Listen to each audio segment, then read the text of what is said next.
వార్తల్లో ముఖ్యాంశాలు. ముఖ్యమంత్రి జగన్మోహన్ రెడ్డి పుట్టినరోజు సందర్భంగా నిర్వహిస్తున్న మెగా క్రికెట్ టోర్నమెంట్.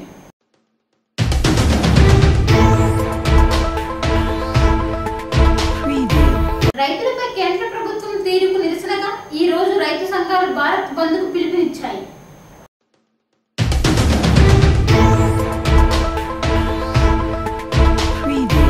ముఖ్యమంత్రి జగన్మోహన్ రెడ్డి పుట్టినరోజు సందర్భంగా నిర్వహిస్తున్న మెగా క్రికెట్ టోర్నీకి యువత నుండి మంచి స్పందన లభిస్తుందని 89వ వార్డు వైసీపీ అధ్యక్షుడు అభ్యర్థి దొడ్డి కిరణ్ అన్నారు.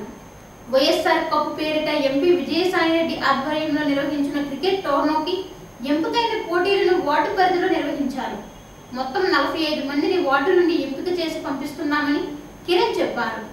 జిల్లా మంత్రి ముత్తంశెట్టి శ్రీనివాసరావు, పశ్చిమ ఇన్ఛార్జ్ మల్లా విజయ్ ప్రసాద్ ఆదేశాలతో క్రికెట్ పోటీలు నిర్వహిస్తున్నామని పేర్కొన్నారు. యువతలతో క్రీడా స్ఫూర్తి నింపే విధంగా ఓ పండుగ వాతావరణంలో పోటీలు జరుగుతున్నాయని చెప్పారు.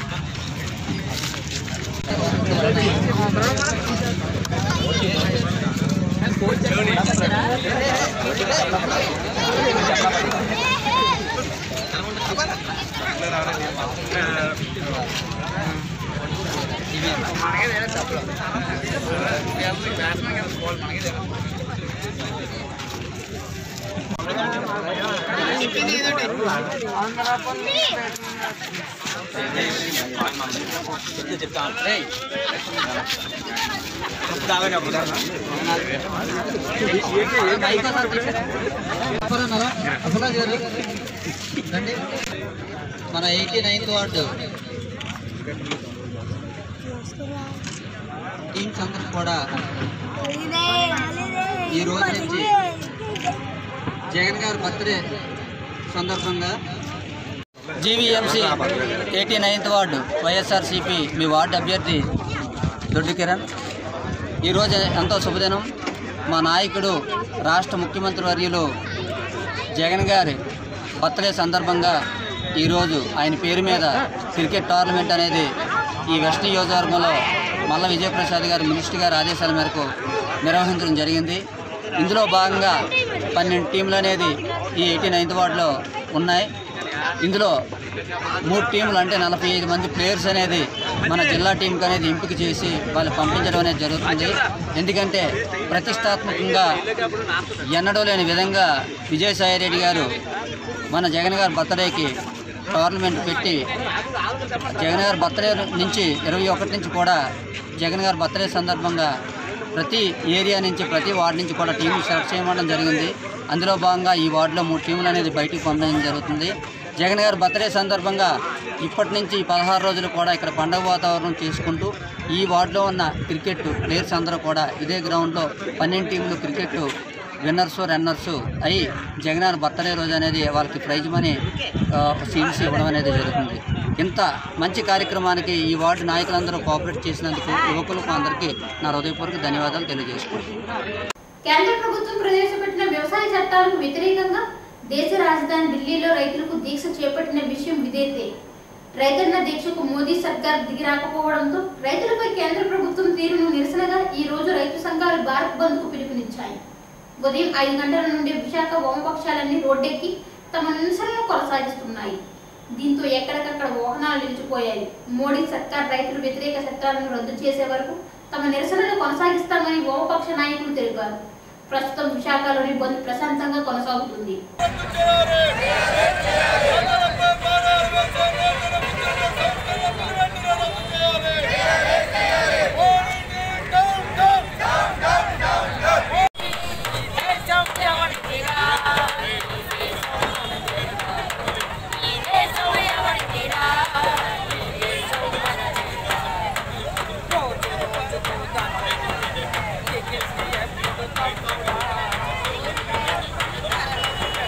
Take it.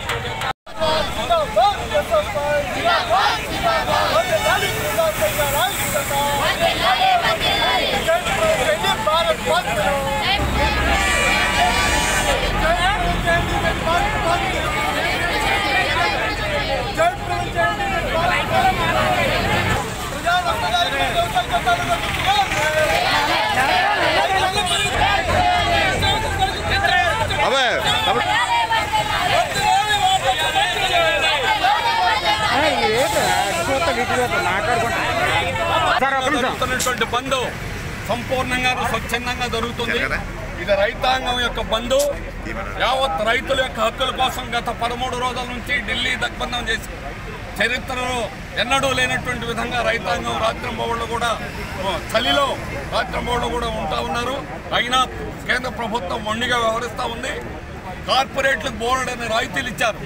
అలాగే బీజేపీ ఒక్క పని చేస్తే చాలు, తన యొక్క మేనిఫెస్టోలో ఎన్నికల ప్రణాళికలో స్వామినాథన్ కమిటీ సిఫార్సు ప్రకారం రైతు పండించేదానికి అయ్యేటువంటి ఖర్చుకు 1.5 రెట్లు ఇస్తాము అని ఎన్నికల ప్రణాళికలో చెప్పారు. అది ఒక్కటి చేయండి. రైతు సంఘాలు అడుగుతున్నది అది. కానీ అది చేయకుండా నువ్వు మండీస్ లేకుండా, మార్కెట్ యార్డ్ లేకుండా కంప్లీట్గా రాబోయే రోజుల్లో మూతపడిపోతూ ఉన్నాయి. పెద్ద పెట్టుబడిదారులు, కార్పొరేట్లు వాళ్ళ ఎన్ని లక్షల టన్నులైనా కొనొచ్చు. ఎవరు కొనగలరు? Walmart కొనగలరు, మాన్సెంటో కొనగలరు, Reliance కొనగలరు.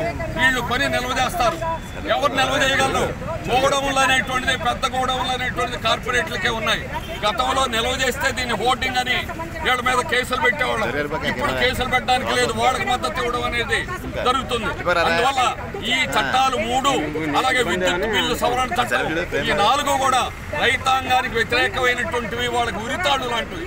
అందుకనే రైతాంగం ఈ పెద్ద ఎత్తున పోరాటం అనేటువంటి చారిత్రాత్మక పోరాటం జరుగుతుంది. ఇది సాధించే వరకు ఈ పోరాటం కొనసాగుతుంది. ఇన్ని బంద్తో ముగియదు. ఇది ఎంతకాలమైనా కూడా సాగుతుంది. అందుకని ఇప్పటికైనా బీజేపీ ప్రభుత్వం దిగొచ్చి ఈ సమస్యలను పరిష్కారం చేయాలి.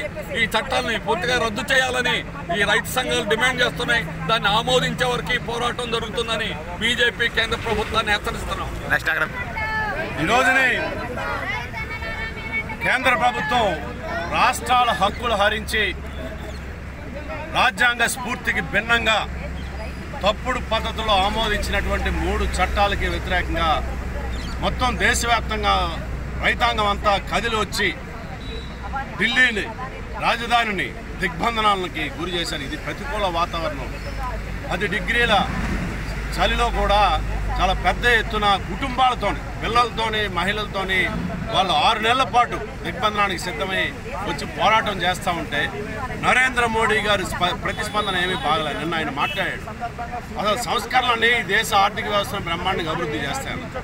నిజమే, ఈ కరోనా నేపథ్యంలోనే దేశ ఆర్థిక వ్యవస్థ దెబ్బతింటుందని చెప్పానన్నారు. ఒక పక్కన జీడిపి పెరుగుతూ ఉంది, ఇంకో పక్కన ప్రజలు ఉద్యోగాలు పోయి ఆదాయాలు కోల్పోతూ ఉన్నారు. అంటే ఎవరికి లాభం చేకూరింది? సెన్సెక్స్ పెరుగుతుందని అంటే కార్పొరేట్లకి లాభాలు. అందుకనే ముఖేష్ అంబానీ గారు ఆస్తి ప్రపంచ కుబేరుల్లోనే 4వ స్థానానికి వచ్చాడు, 10వ స్థానం నుంచి.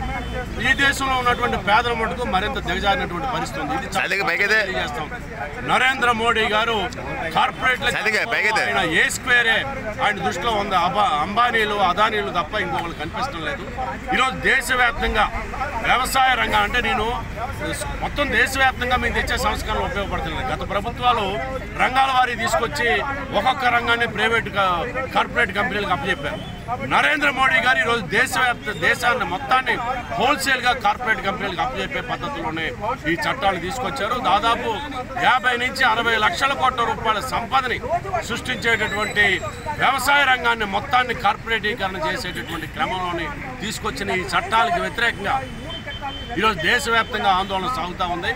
రైతాంగం ఇచ్చినటువంటి బంధు పిలుపుకి స్వచ్ఛందంగా ప్రజానీకం కూడా కదిలొచ్చి మద్దతునిచ్చారు. ఈ రాష్ట్రంలో కూడా రాష్ట్ర ప్రభుత్వం కూడా నిన్న రాత్రి మద్దతు ప్రకటన చేసింది. దాన్ని స్వాగతిస్తూ ఉన్నాం వామపక్షాలుగా. నిజమే, మేము రైతు పార్టీ అని చెప్పుకున్న పార్టీ, నేను రైతు పార్టీ అని చెప్పని నిరూపించుకుంది బంధుకి మద్దతు ఇచ్చింది. కానీ ఈ రాష్ట్రంలో ఈరోజు బీజేపీ కొమ్ము కాస్తున్నటువంటి జనసేన పార్టీ వాళ్ళు బంద్లో లేరు, బీజేపీ లేదు. వాళ్ళు తేల్చుకోవాలి, మీరు రైతుల పక్షాన ఉన్నారా, కార్పొరేట్ల పక్షాన ఉన్నారా? ఈరోజు కార్పొరేట్ల పక్షాన దేశం మొత్తం 2గా విభజించిన పరిస్థితి ఉంది. కార్పొరేట్ల, ప్రజల అన్నది. ఈరోజు ప్రజల పక్షాన మొత్తం దేశ ప్రధానికం అంతా ఉందన్నది నిరూపితం అయిన నేపథ్యంలో తక్షణమే భారత పార్లమెంట్ని సమావేశపరిచి 3 చట్టాలని వెనక్కి తీసుకోవాలని చెప్పని సిపిఐగా మేము డిమాండ్ చేస్తాం.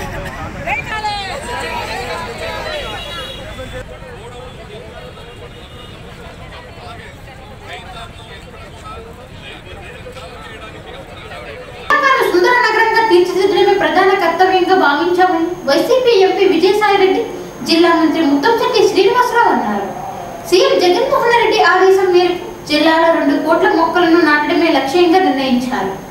దీనిలో భాగంగా మధురవాడ లా కాలేజ్ పలువురు మహిళల వద్ద ప్లాంటేషన్ కార్యక్రమాన్ని చేపట్టారు.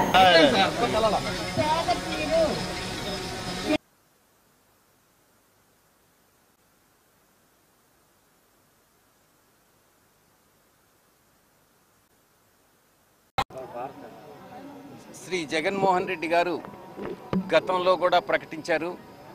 విశాఖపట్నంలో 25 కోట్ల మొక్కల్ని నాటాలి, పర్యావరణాన్ని కాపాడాలి అన్నటువంటి ఉద్దేశంతో ఆయన ఆశయాల మేరకు విశాఖపట్నాన్ని సుందర నగరంగా తీర్చిదిద్దేటటువంటి పథకంలో భాగంగా మొక్కలు నాటడం, మంచి రోడ్స్ నిర్మాణం చేసుకోవడం, పరిశుభ్రత పాటించడం, ఈ అన్ని విషయాల్లో మనం అనుకున్నటువంటి టార్గెట్స్ ఏదైతే ఉన్నాయో అవి ఆచరణలోకి తెచ్చేటటువంటి విధంగా అటు విఎంఆర్డీఏ కమిషనర్ గారు, జీవీఎంసీ కమిషనర్ గారు పనిచేస్తూ ఉన్నారు.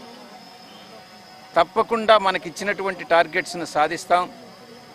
మంచి ఇక్కడ ఉన్నటువంటి ప్రజలకు నివాస యోగ్యమైనటువంటి వాతావరణాన్ని కల్పిద్దాం. ఆహ్లాదకరమైనటువంటి వాతావరణాన్ని మనం కల్పించి విశాఖపట్నాన్ని ఒక్క పారిశ్రామిక నగరంగా మాత్రమే కాకుండా అటు టూరిజంని కూడా బాగా అభివృద్ధి చెందించేలా మన టూరిజం మంత్రి గారే ఉన్నారు. టూరిజంను పెంపొందించేటటువంటి ప్రతి చర్యల్ని కూడా చేపట్టే విధంగా మన ప్రభుత్వం ముందుకు పోతా ఉంది. ఇక్కడ చాలా బుద్ధిజంకి సంబంధించినటువంటి కూడా గౌరవ ముఖ్యమంత్రి శ్రీ వైఎస్ జగన్మోహన్ గారి దృష్టికి నేను విజయసాయి గారు తీసుకెళ్ళడం జరిగింది. దాన్ని వారు అంగీకరించారు. వారితో మాట్లాడమని చెప్పారు పోర్ట్ చైర్మన్ గారితో. మా అధికారులు, మా సెక్రటరీ రైతు భార్గవ్ గారు ఆల్రెడీ ఆ పోర్టు వాళ్ళతో మాట్లాడుతున్నారు. తప్పనిసరిగా అది ఆ పోర్టు వాళ్ళు మాకు హ్యాండ్ ఓవర్ చేయగానే టూరిజంకి అక్కడ రెస్టారెంట్ పెట్టాలని మంచి ఆలోచన. దానికి కావాల్సినటువంటి మౌలిక వసతులు కూడా జీవీఎంసీ వారు కూడా సమకూరుస్తామని చెప్పారు. కాబట్టి రాబోయే రోజుల్లో విశాఖనే ఈ టూరిజం రాజధానికి కూడా అన్ని రకాలుగా అభివృద్ధి చేస్తామని తెలియజేస్తాం. సామాన్యులపై పన్ను భారం మోపడం సీఎం జగన్మోహన్ రెడ్డి చేతకానితనానికి నిదర్శనమై మాజీ మంత్రి అయ్యన్న పాత్రుడు తీవ్ర స్థాయిలో విరుచుకుపడ్డారు. రాష్ట్ర ప్రభుత్వం మోపిన పన్ను భారంగా నిరసనగా టీడీపీ పార్లమెంట్ అభ్యర్థులు పల్లా శ్రీనివాసరావు ఆధ్వర్యంలో జీవీఎంసీ గాంధీ విగ్రహం వద్ద ఆందోళన చేపట్టారు. అభివృద్ధి సంక్షేమ పథకాలు అందించడంలో వైసీపీ ప్రభుత్వం విఫలమైంది అంటూ నేతలు ధ్వజమెత్తారు. దురదృష్టం, ఒక పలికిమాలలో సీఎం అయ్యాడు వేళ, అది మన దురదృష్టం. ఆంధ్రప్రదేశ్ దురదృష్టం. తొగ్గుల కన్నా మొదటి నుంచి తొగ్గుల కన్నా ఇది ఫేక్ సీఎం. పరిపాలన విధానం తెలియదు. మొదటి నుంచి చిన్నప్పటి నుంచి కూడా చూసుకుంటే అవినీతికి అలవాటు పడ్డాడు వ్యక్తి, ఒక దుర్మార్గుడు. ఒక మాటలో చెప్పాలంటే పెద్ద కేటుగాడు. సుమారు 19 నెలలు దాటిపోయింది పరిపాలన స్టార్ట్ అయ్యి. ఈ 18 నెలలు కూడా మనం గమనిస్తే అతను చేసిన పరిపాలన చూస్తే ఇవాళ దుర్మార్గమైన పరిపాలన ఈ రాష్ట్రంలో జరుగుతుంది. ఈవేళ ఎక్కడ చూసినా దోపిడీ. మొట్టమొదట ఇసుక దోపిడీ, కొన్ని వేల కోట్లు దోపిడీ చేశారు. ఈ రోజు 18 నెలలు అయినప్పటికీ కూడా ఇసుక పాలసీ తీసుకురావాలనేటువంటి దుర్మార్గ ముఖ్యమంత్రి ఎవరంటే జగన్మోహన్ రెడ్డి. అన్నీ పెరిగిపోయి ప్రజలు బాధపడుతున్న ఈ సమయంలో ఒక పూట తిని ఒక పూట తినని పరిస్థితుల్లో ఈ మున్సిపల్ ఆస్తి పన్ను బిల్లు అసెంబ్లీలో ప్రవేశపెడతాం జరిగింది. చంద్రబాబు నాయుడు గారి నాయకత్వంలో తెలుగుదేశం పార్టీ తరఫున వాకౌట్ చేయడం జరిగింది. యనమల రామకృష్ణ గారి నాయకత్వంలో కౌన్సిల్లో దీన్ని తిరస్కరించడం కూడా జరిగింది. ఓటింగ్ చేసి మరలా అసెంబ్లీకి తీసుకొచ్చి దాన్ని బలవంతంగా ఈ ప్రజా వ్యతిరేక బిల్లుని ఆమోదం తెలియజేయడం జరిగింది.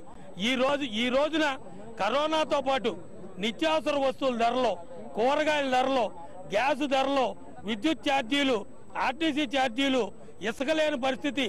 ఈరోజు వైసీపీ ప్రభుత్వం పెంచినటువంటి ఇంటి పన్ను కానీ, అలాగే పారిశుద్ధ్య పన్ను కానీ, లైటింగ్ పన్ను కానీ, లేకపోతే ఈ డ్రైనేజ్ పన్ను కానీ వెంటనే ఉపసంహరించుకోవాలని చెప్పి తెలుగుదేశం పార్టీ తరఫున మేము డిమాండ్ చేస్తున్నామండి. ఎందుకంటే ఈరోజు మీ అందరికీ తెలుసు, ఈ పన్ను భారం పేదవాడు నడ్డి ఎరగొట్టినట్టుగా ఉంది. గడిచిన 9 నెలలుగా ఎవరికి ఎటువంటి పనులు లేవు, అలాగే ఉపాధి అవకాశాలు లేవు. దానికి ప్రధానమైన కారణం ఏంటంటే ఇసుక రేటు పెంచడం. ఒక్కాసి ఇసుక రేటు పెంచి పేదవాడికి ఉపాధి కల్పించినటువంటి పరిస్థితులు కల్పించి మళ్ళీ ఇప్పుడు మీరు పన్ను పెంచడం అంటే మరి పేదవాడి యొక్క పరిస్థితి మీరు ఆలోచిస్తున్నారా అని మేము ఈ ప్రభుత్వాన్ని ప్రశ్నిస్తున్నాం.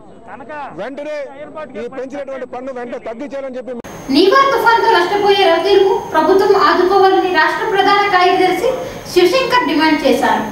జీవీఎంసీ గాంధీ విగ్రహం వద్ద రైతులకు సంఘీభావం చేపట్టిన దీక్షలో ఆయన పాల్గొన్నారు. రైతులు ఆదుకోవడంలో ప్రభుత్వ నిర్లక్ష్యం వ్యవహరిస్తుంది అని మండిపడ్డారు. తుఫాను కారణంగా పండించిన పంట నష్టపోయి రైతులు తీవ్ర ఇబ్బందులతో ఉన్నారు అని ఆవేదన వ్యక్తం చేశారు.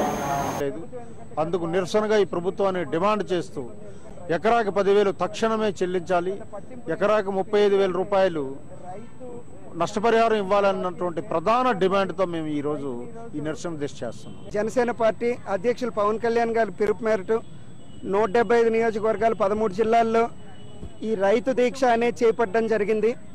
ఈ రైతు దీక్ష అనేది మన నివార్ తుఫాన్ కారణంగా రైతులందరూ ఉపాధి కోల్పోయి మరి వాళ్ళ పంట నష్టంతో ఎంతో కుదేలైపోయారు. మరి వాళ్ళ కష్టాలని స్వయంగా ఫీల్డ్ మీదకి వెళ్ళి చూసిన పవన్ కళ్యాణ్ గారు ప్రభుత్వానికి ఒక డిమాండ్ ఇచ్చారు. అది నష్టపోయిన ప్రతి రైతుకి 10,000 రూపాయలు తక్షణ సాయం చేయాలని, 35,000 రూపాయలు దీర్ఘకాలిక సాయం చేయాలని ప్రతి ఎకరానికి కోరడం జరిగింది. మరి ఈ కోరిక మేరకు ప్రభుత్వానికి 48 గంటలు టైం ఇవ్వడం కూడా జరిగింది. ఈ 48 గంటల గడువులో ప్రభుత్వం కనీసం అంటే వీళ్ళు చెప్తే మనం అందరం పవన్ కళ్యాణ్ గారేమి ఆయన సొంత పాకెట్లు నింపుకోవడానికి చెప్పట్లేదు. నిజంగా రైతు పడే కష్టాన్ని చూసి మీ పార్టీలో కూడా మీ పార్టీ పేరులోనే రైతు వంటౌన్ ప్రేమమాని దాడిలో తీవ్రంగా గాయపడి చికిత్స పొందుతున్న ప్రియాంక త్వరగా కోలుకోవాలని ఆకాంక్షిస్తూ వైసీపీ నాయకులు కొండా భాస్కర్ రెడ్డి, విల్లూరు నాయకులు ర్యాలీ నిర్వహించారు. పూర్ణ మార్కెట్ దుర్గమ్మ ఆలయం నుండి వైఎస్ఆర్ విగ్రహం వరకు ర్యాలీ సాగింది. దాడికి పాల్పడ్డ శిక్షలను కఠినంగా శిక్షించాలని ప్రభుత్వానికి విజ్ఞప్తి చేశారు. సోదరిమణి ప్రియాంక పట్ల ఒక యువకుడు పాల్పడినటువంటి అఘాయిత్యం నిజంగా ఎంతో అమానుషం. ఈరోజు ఈ రాష్ట్రంలోనే కాదు దేశంలో కూడా ఆడపిల్లలకు రక్షణగా ఉండేటటువంటి ప్రభుత్వం ఏది అంటే మొట్టమొదటి గుర్తొచ్చేది జగన్మోహన్ రెడ్డి గారి ప్రభుత్వం.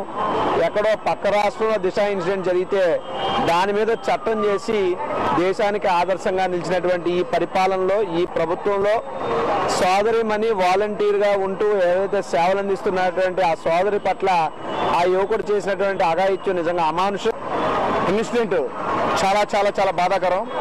ఎందుకంటే గ్రామ స్వరాజ్యం అని చెప్పి ఆనాడు గాంధీ మహాత్ముడు కలల కన్నా స్వరాజ్యాన్ని ఈరోజు మహిళా పక్షపాతి శ్రీ మన ముఖ్యమంత్రి వర్యులు శ్రీ జగన్మోహన్ రెడ్డి గారు తీసుకొచ్చి వాలంటరీ వ్యవస్థని ప్రవేశపెట్టి సచివాలయ వ్యవస్థ ద్వారాగా ప్రతి ఒక్కరికి కూడా ఇంటి వద్దకే ప్రజా పరిపాలన తీసుకొచ్చి, సువర్ణ పరిపాలన తీసుకొచ్చి తన వాలంటరీ వ్యవస్థ ద్వారా వాలంటరీస్తో ప్రతి ఒక్కరికి కూడా గ్రామ స్వరాజ్యం ఆనాడు మహాత్మా గాంధీ కన్నా కళ్ళ స్వరాజ్యాన్ని ప్రతి ఒక్కరికి కూడా ఇంటింటికి వెళ్ళి ఎంతో వాలంటరీగా సర్వీస్ అందిస్తున్న ఒక వాలంటరీ సోదరిమణి.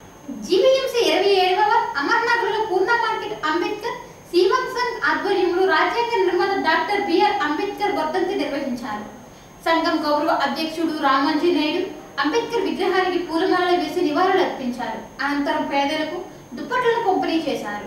భారతదేశానికి భారత రాజ్యాంగాన్ని అందించి భారత రాజ్యాంగం ద్వారా ఈ దేశంలో ఉన్నటువంటి అసమానతల్ని, అనైక్యతని, సోదరభావం లేనటువంటి సమాజాన్ని, ఒక జాతీయత భావం కలిగినటువంటి, ఒక సోదరభావం కలిగినటువంటి సమాజాన్ని ఏర్పరచాలనేటువంటి సదుద్దేశంతో బాబాసాహెబ్ అంబేద్కర్ భారత రాజ్యాంగాన్ని అందించారు. ప్రపంచంలో ఏ దేశానికి వెళ్ళినా సరే 1-2 తెగలుంటాయి. చైనా వెళ్తే 2 తెగలుంటాయి, అమెరికా వెళ్తే 4 జాతీయులు తెల్ల జాతీయులు అని ఉంటారు. లేకపోతే వేరే దేశాలకు వెళ్ళాలంటే 1-2-3 విభేదాలు ఉంటాయి వాళ్ళ మధ్య, అక్కడ ఉన్న ప్రజల మధ్య.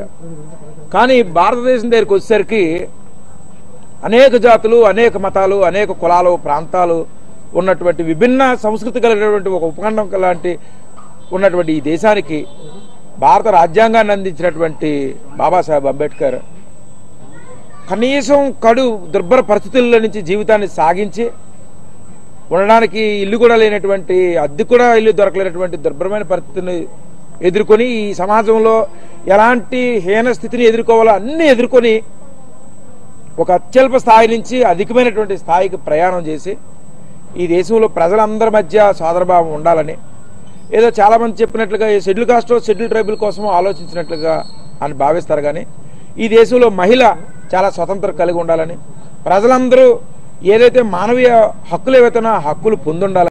తుఫానులో నష్టపోయిన వారికి నష్టపరిహారం చెల్లించాలి అని కోరుతూ జనసేన నాయకులు ర్యాలీ నిర్వహించారు. వారిని పోలీస్ స్టేషన్కు తరలించారు. పార్టీ గాజువాక ఇన్ఛార్జ్ తాతారావు, కరణం కనకారావు తదితరులకు వ్యాన్లో ఉన్నారు. అన్నం పెట్టిన వారికి నడ్డి తీర్చే ప్రభుత్వం వ్యవహరిస్తుంది అని నాయకులు మండిపడ్డారు.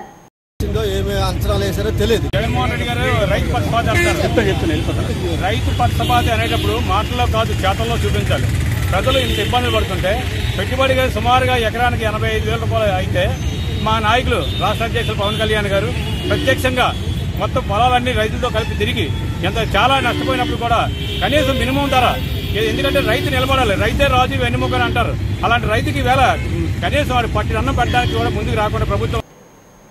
ఢిల్లీలో రైతులు చేపట్టిన ఉద్యమానికి మద్దతుగా తలపెట్టిన భారత్ బంద్ జయప్రదం చేపట్టాలని సిపిఎం నాయకులు సుబ్బారావు పిలుపునిచ్చారు. గాజువాకలోని ఫ్రూట్ మర్చెంట్స్ వ్యాపార వర్గ సంఘం దగ్గర జరిగిన సభలో వామపక్ష నాయకులు పాల్గొన్నారు. నరేంద్ర మోడీ గారు ప్రవేశపెట్టి ఆమోదించిన 3 చట్టాలకు వ్యతిరేకంగా ముఖ్యంగా రైతు గిట్టుబాటు ధర లేకపోవడం, విద్యుత్ ఛార్జీలు పెంచడం, ఈ యొక్క రైతు పంటల్ని పూర్తిగా అంబానీకి అదానికి కట్టబెట్టే విధానం నిరసిస్తూ నేటికి 6 రోజులు దాటి ఈ రోజు వరకు కూడా రైతులు అన్నహారాలు మాని ఎండనక చలినక ఢిల్లీలో అక్కడ కార్యక్రమం చేయడం జరుగుతూ ఉంది. అయినా నరేంద్ర మోడీలో మార్పు రాలేదు. రాని పరిస్థితుల్లో రేపు భారత్ బంద్కి పిలిపివ్వడం జరిగింది. ఈ బంద్ని దేశంలో ఉన్నటువంటి అన్ని రాజకీయ పార్టీలు అట్లాగే అన్ని ట్రేడ్ యూనియన్ సంఘాలు కూడా